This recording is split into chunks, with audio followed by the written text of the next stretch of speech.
Atau yang dimaksud dengan azab itu yang bersifat mental, rasa takut, rasa cemas, dibuli, dihina, dilecehkan. Tapi Allah Subhanahu wa taala dalam surat Maryam ayat 45 menyebutkan ada satu jenis azab yang berbeda. Dia bukan bangkrut, bukan miskin, bukan luka, bukan sakit, bukan mati. Azab yang unik. Apa kata Nabi Ibrahim kepada ayahnya? Ya abati, wahai ayahandaku, inni akhafu, aku khawatir, ayyamassaka azabun minar rahman, aku khawatir nanti engkau terkena azab, fatakuna lisyaitani waliya, engkau menjadi penolong setan. Azab yang unik. Azabnya tidak dalam bentuk penyakit, azabnya tidak dalam bentuk diremehkan, disepelekan orang. Azabnya tidak dalam bentuk kerugian dan kebangkrutan. Tapi azabnya adalah fatakuna lisyaitani waliya, engkau menjadi penolong setan. Ada orang yang hartanya banyak, tapi harta itu dipakai untuk membangun diskotik, membuat tempat maksiat. Bagi sebagian orang dia tidak kena azab, justru dia sepertinya dapat nikmat, hidupnya tenang, kenyang, senang. Tapi sesungguhnya dia sudah menjadi penolong setan. Itulah yang disebut dengan istidraj. Sanastadrijuhum min haitsu la ya'lamun. Ada orang-orang yang kami permainkan dengan istidraj. Istidraj artinya azab yang tertunda. Dibiarkan rezekinya banyak, melimpah, tidak putus. Dia sendiri pun sebetulnya heran. Di saat dia sendirian di tengah malam, kenapa saya tidak pernah sholat, tidak pernah puasa, tidak pernah ngaji, tidak pernah dekat dengan ulama, tapi kenapa rezeki saya lancar? Maka sesungguhnya itu adalah fatakuna lisyaitani waliya, menjadi penolong-penolong setan. Nikmatnya boleh jadi sama-sama uang, sama-sama harta, sama-sama mobil, sama-sama bangunan. Tapi coba kita renung sejenak, kira-kira harta ini membuat lebih dekat dengan Allah atau makin jauh dari Allah? Kalau makin jauh dari Allah, at-tafakkur sa'ah, bertafakkur, merenung walaupun sesaat, khairun min qiyami lailah, lebih baik daripada tahajud sepanjang malam. Waqfah ma'an nafsi, ada kita sediakan waktu sejenak bersama jiwa. Ada waktu sejenak bersama istri, ada waktu sejenak bersama anak. Tapi sekarang orang tidak punya waktu sejenak bersama jiwa. Orang beriman sebelum tidur malam sejenak bersama jiwa. Sempat-sempatkan sholat witir sebelum tidur. Kalau tidak mau sholat witir sebelum tidur karena mau witir di akhir malam, tidak apa-apa. Paling tidak berwuduk dulu, merenung sejenak. Aku ini dari mana, sedang di mana, mau kemana? Apakah harta yang dititipkan Allah ini dipakai untuk menolong Allah, atau justru menjadi penolong-penolong setan? Kalau harta yang ada di tangan kita malah menjadi penolong setan, bertaubat kepada Allah, karena setelah kita mati dia akan menjadi dosa jariah. Bayangkan orang-orang yang membangun tempat maksiat, dengan bangganya diresmikan dengan acara yang luar biasa, megah meriah, gegap gempita, tapi sebenarnya itu hanya menjadi fatakuna lisyaitani waliya, menjadi penolong-penolong setan. Itulah yang dialami oleh Qarun. Harta Qarun banyak, bahkan sampai satu danau menenggelamkannya di Mesir, tapi harta itu hanya menjadi penolong-penolong setan. Allah menjauhkan kita ketika kita bisa waspada dan punya waktu untuk merenung sejenak. Laki-laki baligh, berakal, sehat, wajib dia datang ke masjid untuk mendengarkan khutbah Jumat. Sholat Jumat bukan sekedar 2 rakaat. 2 rakaat sholat Jumat sama dengan seperti 2 rakaat tahiyatul masjid, 2 rakaat duha, 2 rakaat qabliyah ringan, rukunnya, syaratnya, wajibnya sama. Tapi di sana ada khutbah Jumat. Khutbah Jumat waktu untuk merenung.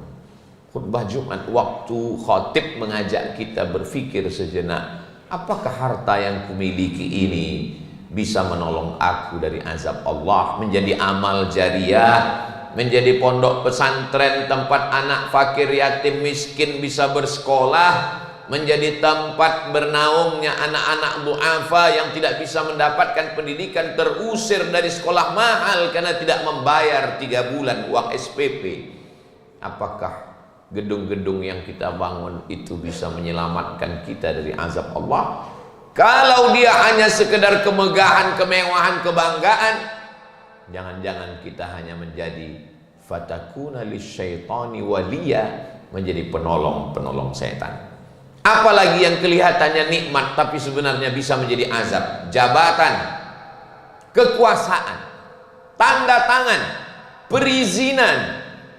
Apakah izin yang kita tanda tangani di atas secari kertas hanya torehan tinta pena di atas kertas putih yang tidak bermakna apa-apa? Tapi ternyata izin itu sudah membuat orang mabuk, membuat orang sakau. Izin perhotelan yang aslinya hanya tempat orang menginap dari luar kota untuk menghilangkan letih, lelah, dan penat, tapi menjadi tempat maksiat. Dan kitalah yang mengeluarkan izinnya. Izinnya izin keramaian, tapi dipakai untuk transaksi narkoba. Fatakuna lisyaitani waliya. Sesungguhnya diam-diam kita sudah menjadi penolong-penolong setan. Dan ketika kita mati, azabnya tidak berhenti. Man sanna fil islami sunnatan sayyi'atan.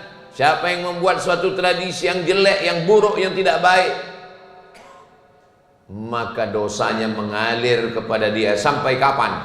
Sampai hari kiamat. Pikirkan baik-baik. Pikir itu pelita hati, sesal kemudian tiada berguna. Hati yang gelap menjadi terang dengan pikiran yang cerdas. Dari mana pikiran itu datang? Dari Allah. Kalau dia baik, diarahkan Allah untuk berpikir yang baik. Tapi pikiran justru menjadi sumber dosa. Manipulatif, munafik, hipokrit, pembohong, pendusta. Kita hafal semua ayatnya. Nasiyatin, ubun-ubun, kepala, otak bagian depan. Kazibatin, pembohong. Khati'atin, pelaku dosa.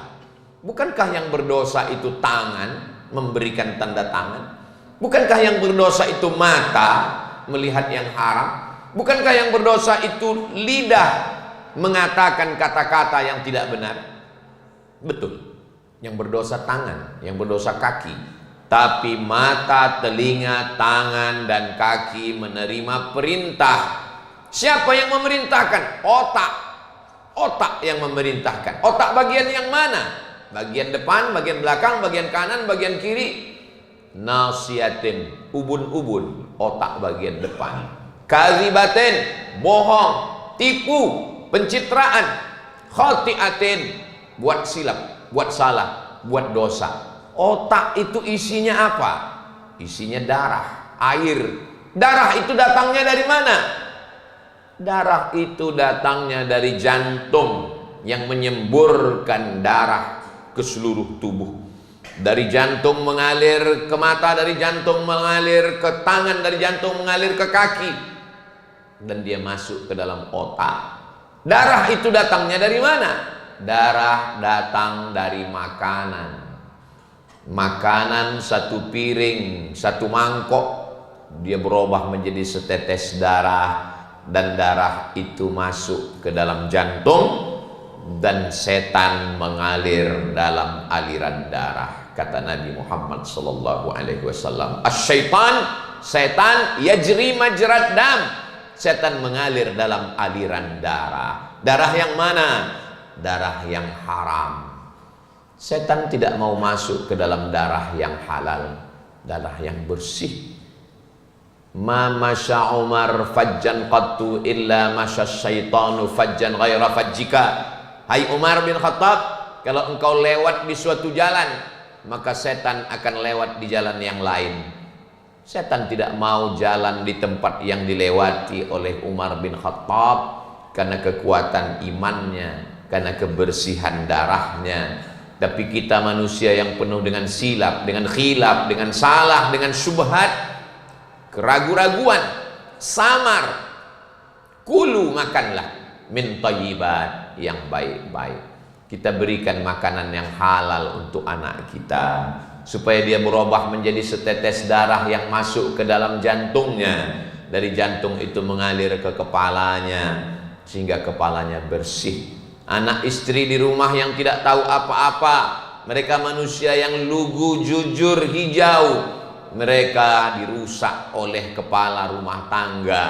Laki-laki yang membawakan uang haram, uang haram dibelikan ke dalam bentuk beras, berasnya halal, air minum, teh, susu, kopi, sayur, mayur, vitamin, suplemen halal. Orang Islam amat takut makan babi, lemak babi, minyak babi, tapi tidak takut pada korupsi, tidak takut pada riswah sogoh, tidak takut pada uang tipu-tipu. Padahal itu masuk ke dalam badan melalui darah. Ayyuma lahmin, darah berubah menjadi daging. Ayyuma lahmin, setiap daging di badan, nabata min haramin, kalau tumbuh dari yang haram, fannaru aulabih, tempatnya adalah api neraka. Dari mana pintu setan masuk? Melalui darah. Darahnya, dagingnya haram, sehingga ada orang-orang yang gagah perkasa, punya kuasa, punya harta, tapi sebenarnya fatakuna lisyaitani waliya, dia hanya menjadi pasukan-pasukan setan yang mempermudah pekerjaan setan, menjadi antek-antek setan. Induk dari setan itu siapa? Induknya adalah iblis. Setan banyak, kalau iblis cuma satu.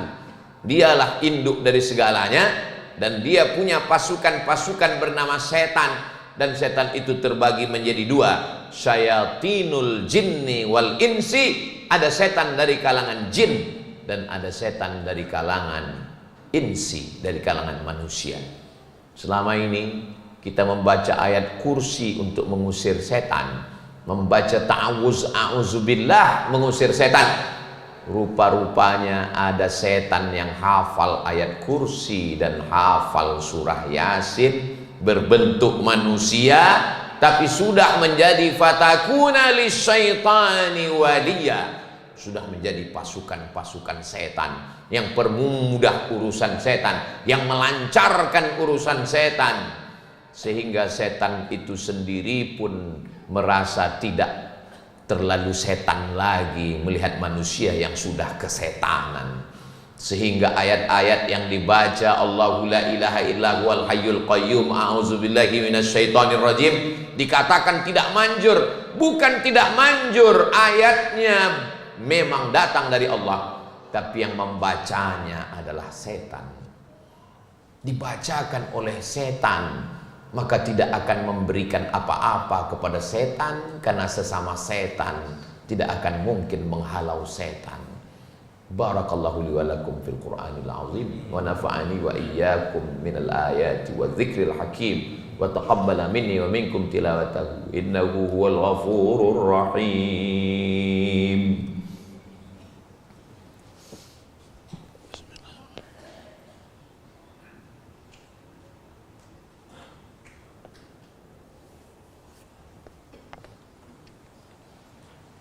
Alhamdulillahilladzi bi ni'matihi tatimmus shalihat. Wassalatu wassalamu ala sayyidis sadat wa ala alihi wa ashabihi ahlil fadaili wal karamat. Asyhadu an la ilaha illallah wahdahu la syarikalah, wa asyhadu anna sayyidana Muhammadan abduhu wa rasuluh wa shafiyyuhu min khalqihi wa khaliluh. Addal amanah wa ballaghar risalah wa nasaha lil ummah wa tarakana 'alal mahajjatil bayda lailuha kanahariha la yazighu anha illa halik. Allahumma salli ala sayyidina Muhammadin an-nabiyil ummi wa ala alihi wa sahbihi wa barik wa sallim. Qala Allah ta'ala fil Qur'anil azim wa huwa asdaqul qailin. A'udzu billahi minasy syaithanir rajim. Bismillahirrahmanir rahim. Wal 'ashri innal insana lafi khusr illa alladziina amanu wa 'amilus shalihat وتواصوا بالحق وتواصوا بالصبر. وقال تعالى في آية أخرى إن الله وملائكته يصلون على النبي يا أيها الذين آمنوا صلوا عليه وسلموا تسليما. اللهم اغفر للمسلمين والمسلمات والمؤمنين والمؤمنات الأحياء منهم والأموات برحمتك يا أرحم الراحمين. اللهم انصر الإسلام والمسلمين واخذل الكفرة والمشركين. اللهم انصر إخواننا المجاهدين المستضعفين في فلسطين. اللهم دمر أعداءك أعداء الدين. اللهم عليك بإسرائيل ومن والاهم. اللهم زلزلهم زلزالا شديدا. اللهم دمر أعداءك أعداء الدين. اللهم شتت شملهم وفرق جمعهم واجعل كيدهم في نحورهم يا رب العالمين. اللهم اجعل هذا البلد بلدا آمنا. اللهم ادفع عنا الغلاء والوباء والفحشاء والربا والزنا والمنكر والسيوف المختلفة والشدائد والمحن ما ظهر منها وما بطن من بلدنا هذا إندونيسيا خاصة ومن بلدان المسلمين عامة. عباد الله أوصيكم ونفسي بتقوى الله وطاعته فقد فاز المتقون. إن الله يأمر بالعدل والإحسان وإيتاء ذي القربى وينهى عن الفحشاء والمنكر والبغي يعظكم لعلكم تذكرون. فاذكروا الله العظيم يذكركم واسألوه من فضله يعطكم ولذكر الله أكبر والله يعلم ما تصنعون. أقم الصلاة.